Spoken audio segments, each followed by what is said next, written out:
আজকে আমরা বনি ইসরায়েলের একজন নবী হজরত উজাইর আলাইহিসসালামের এক অবিশ্বাস্য কাহিনী নিয়ে কথা বলবো। এটা এমন একটা ঘটনা যা শুনলে সত্যিই অবাক হতে হয়। আর এটা আমাদের ঈমান, আল্লাহর ক্ষমতা আর মানুষের জ্ঞানের সীমাবদ্ধতা নিয়েও ভাবতে শেখায়। কিন্তু কিভাবে এমন হলো যে আল্লাহর একজন নবীকে কিছু লোক আল্লাহর পুত্র বলে দাবি করে বসল? ভাবা যায়? চলুন এই আলোচনার গভীরে যাই আর দেখি ঠিক কি ঘটেছিল যার কারণে এত বড় একটা ভুল বোঝাবুঝি তৈরি হলো। তো চলুন গল্পটা শুরু করা যাক। হজরত উজাইর আল্লাহ একবার তার গাধার পিঠে চড়ে কোথাও যাচ্ছিলেন। যেতে যেতে তিনি এমন এক শহরের কাছে এসে পৌঁছালেন যেটা ছিল পুরোপুরি একটা ধ্বংসস্তূপ। আসলে ওই শহরটা ছিল জেরুজালেম, যেটাকে বাদশাহ বক্তনাসারের আক্রমণ করে একদম গুড়িয়ে দিয়েছিল। চারদিকে শুধু ধ্বংসের চিহ্ন আর মানুষের হাড়গোড়। এসব দেখে তিনি আনমনে ভাবতে লাগলেন, আল্লাহ কিভাবে এই মৃত শহরকে আবার জীবন দেবেন। এটা কিন্তু কোনো সন্দেহ থেকে আসা প্রশ্ন ছিল না, বরং তার একটা গভীর ইচ্ছে ছিল যে তিনি নিজের চোখে দেখবেন আল্লাহ কিভাবে সবকিছুকে আবার জীবন্ত করেন। আর ঠিক তখনই আল্লাহ তার এই ইচ্ছাটা পূরণ করলেন, তবে এমনভাবে যা কেউ কল্পনাও করতে পারবে না। আল্লাহ তাকে সেখানে মৃত্যু দিলেন, আর তিনি সেই অবস্থাতেই কাটিয়ে দিলেন। কতদিন জানেন? পুরো ১০০ বছর। ১ শতাব্দী পর আল্লাহ তাকে আবার জীবন ফিরিয়ে দিলেন। জেগে ওঠার পর আল্লাহ তাকে নিজের কুদরতের দুটো স্পষ্ট নিদর্শন দেখালেন। একদিকে তার সাথে যে খাবার আর পানীয় ছিল সেগুলো ১০০ বছর পরেও একদম টাটকা, যেন এক মুহূর্ত আগেই রাখা হয়েছে। আর অন্যদিকে তার গাধাটা, সেটা পচে গলে শুধু হাড়গোড় পড়েছিল। আর তার চোখের সামনেই সেই হাড়ের ওপর মাংস গজালো, চামড়া তৈরি হলো, আর গাধাটা আবার জ্যান্ত হয়ে উঠে দাঁড়ালো। এ অবিশ্বাস্য ঘটনা নিজের চোখে দেখার পর হজরত উজাইর আলাইহিসসালাম নিজের বাড়ির দিকে রওনা হলেন। কিন্তু ব্যাপারটা কি হলো দেখুন। তার বয়স একদিনও বাড়েনি, অথচ পৃথিবীটা ১০০ বছর এগিয়ে গেছে। তিনি যখন ফিরলেন তখন সম্পূর্ণ নতুন একটা প্রজন্ম, কেউই তাকে চেনে না। বাড়িতে পৌঁছে তিনি দেখলেন এক অশীতিপর বৃদ্ধা, যিনি প্যারালাইজড হয়ে বিছানায় পড়ে আছেন। এই মহিলাই একসময়ে তাদের বাড়িতে কাজ করতেন, আর তিনিই হয়তো একমাত্র জীবিত ব্যক্তি যিনি ছোটবেলায় হজরত উজাইরকে দেখেছিলেন। কিন্তু ১০০ বছর পর তাকে চেনা কি আর সম্ভব? তো এখন সবচেয়ে বড় চ্যালেঞ্জ হলো নিজের পরিচয় প্রমাণ করা, তাই না? তিনি প্রথমে আল্লাহর কাছে দোয়া করলেন ওই বৃদ্ধার জন্য। আর কি আশ্চর্য, সাথে সাথে সেই মহিলা সুস্থ হয়ে গেলেন, চোখে দেখতে শুরু করলেন।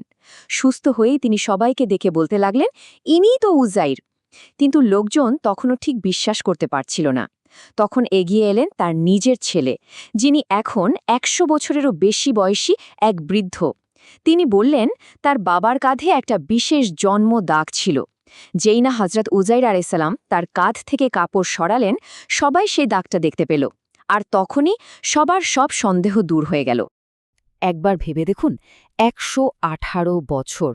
তার ছেলে, যাকে তিনি ছোট্টটি দেখে গিয়েছিলেন, তার বয়স এখন ১১৮। বাবা এখনও যুবক, আর ছেলে হয়ে গেছে তার চেয়েও অনেক বয়স্ক। কি অদ্ভুত এক পরিস্থিতি! পরিচয় তো প্রমাণ হল, কিন্তু বনি ইসরায়েলের লোকেরা এবার তাকে এমন এক পরীক্ষার মুখে ফেলল, যেটা ছিল বলতে গেলে এক কথায় অসম্ভব। পরিস্থিতিটা বুঝতে হবে। বক্তনাসার যখন জেরুসালেম ধ্বংস করে, তখন সে শুধু শহরেই ধ্বংস করেনি, তাওরাতের যত আলেম ছিলেন সবাইকে হত্যা করেছিল, আর তাওরাতের যত কপি ছিল সব পুড়িয়ে দিয়েছিল। মানে বনি ইসরায়েলের কাছে তাদের কিতাবের একটা অক্ষরও ছিল না, এমনকি মুখস্থ বলার মতো একজন মানুষও বেঁচে ছিল না। আর ঠিক সেই মুহূর্তে ঘটল সবচেয়ে বড় মোজেজাটা। হজরত উজাইর কোনো বই বা কিছু না দেখেই পুরোটাই আল্লাহর তরফ থেকে পাওয়া ইলহাম দিয়ে সম্পূর্ণ তাওরাত কিতাবটা নির্ভুলভাবে মুখস্থ বলে গেলেন। কিন্তু প্রশ্ন হল, লোকেরা কিভাবে নিশ্চিত হবে যে এটাই আসল তাওরাত? তখন খুঁটির মধ্য থেকে একজন বৃদ্ধ বলে উঠলেন যে তার বাবা তাকে বলেছিলেন ধ্বংসের আগে তাওরাতের একটা কপি তিনি একটা আঙুর গাছের নিচে পুঁতে রেখেছিলেন। সাথে সাথে সবাই মিলে সেই জায়গাটা খুঁড়ল, আর সত্যি সত্যি তাওরাতের পুরনো একটা কপি খুঁজে পেল। আর যখন মেলানো হলো, দেখা গেল হজরত উজাইরের মুখ থেকে বলা প্রত্যেকটা শব্দ ওই কপির সাথে হুবহু মিলে যাচ্ছে। এই সব অবিশ্বাস্য একের পর এক মোজেজা দেখে বনি ইসরায়েলের লোকেরা তো একদম হতবাক। কিন্তু সমস্যাটা হলো তাদের এই মুগ্ধতা আর শ্রদ্ধা খুব তাড়াতাড়ি একটা মারাত্মক ভুলের জন্ম দিল। তারা দেখল যে আল্লাহর হারিয়ে যাওয়া কিতাব একজন মানুষের মাধ্যমে ফিরে এসেছে। এটা দেখে তাদের মধ্যে কেউ কেউ ভাবতে শুরু করল যে এমন কাজ তো কোনো সাধারণ মানুষের পক্ষে সম্ভবই না। তারা ধরেই নিল ইনি নিশ্চয়ই শুধু একজন নবী নন, ইনি আল্লাহর পুত্র। আর এভাবেই সেই ভয়ঙ্কর ভুল ধারণাটার জন্ম হল।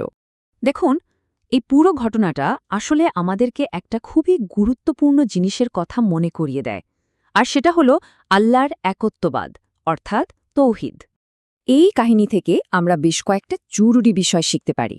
প্রথমত, নবীদের হাতে যে অলৌকিক ঘটনা বা মোজেজা ঘটে, সেগুলো কিন্তু নবীর নিজের ক্ষমতা না, ওটা আল্লাহর ক্ষমতার নিদর্শন। নবীরা আল্লাহর পাঠানো মেসেঞ্জার, কিন্তু তারা মানুষ। তাদের প্রতি আমাদের শ্রদ্ধা থাকবে, ভালোবাসা থাকবে, কিন্তু সেটা কখনোই ইবাদতের পর্যায়ে যেতে পারে না। কারণ সব নবীর মূল কথাই ছিল এক, ইবাদত হবে শুধু এক আল্লাহর। তো এই পুরো আলোচনা শেষে একটা প্রশ্ন কিন্তু থেকেই যায়। আর এই প্রশ্নটা শুধু এই ঘটনার জন্য না, সব সময়ের জন্য প্রাসঙ্গিক। প্রশ্নটা হলো, শ্রদ্ধা আর উপাসনার মধ্যে সেই সূক্ষ্ম সীমারেখাটা ঠিক কোথায়?